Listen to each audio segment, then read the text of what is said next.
ಒಳಜಗಳದಲ್ಲಿ ಮುಖ್ಯಮಂತ್ರಿ ಬದಲಾವಣೆ ಆಗಬೇಕು ಅಂತ ಒಂದು ಕಡೆ, ಇನ್ನೊಂದು ಕಡೆ ಉಪಮುಖ್ಯಮಂತ್ರಿಗಳ ಸಂಖ್ಯೆ ಜಾಸ್ತಿ ಆಗಬೇಕು, KPCC ಅಧ್ಯಕ್ಷ ಸ್ಥಾನವನ್ನು ಬಿಡಬೇಕು. ಇದು ಬಹಿರಂಗ ಜಗಳದಲ್ಲಿ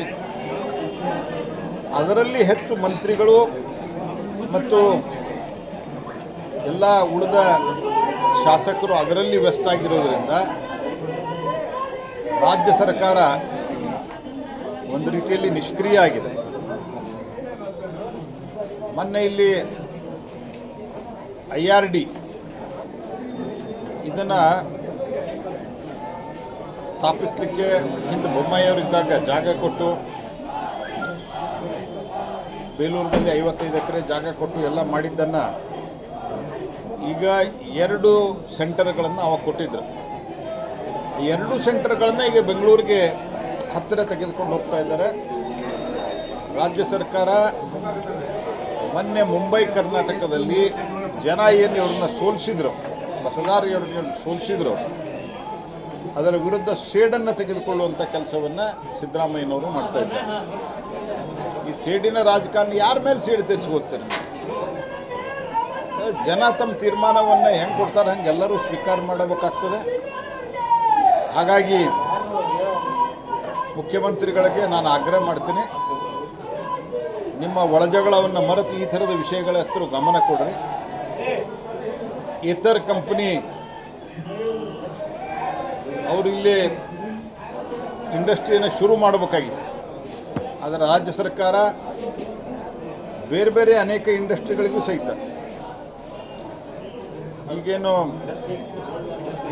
ಏತರ ಕಂಪ್ನಿಯಿಂದ ಹಿಡಿದು ಇಲ್ಲೊಂದು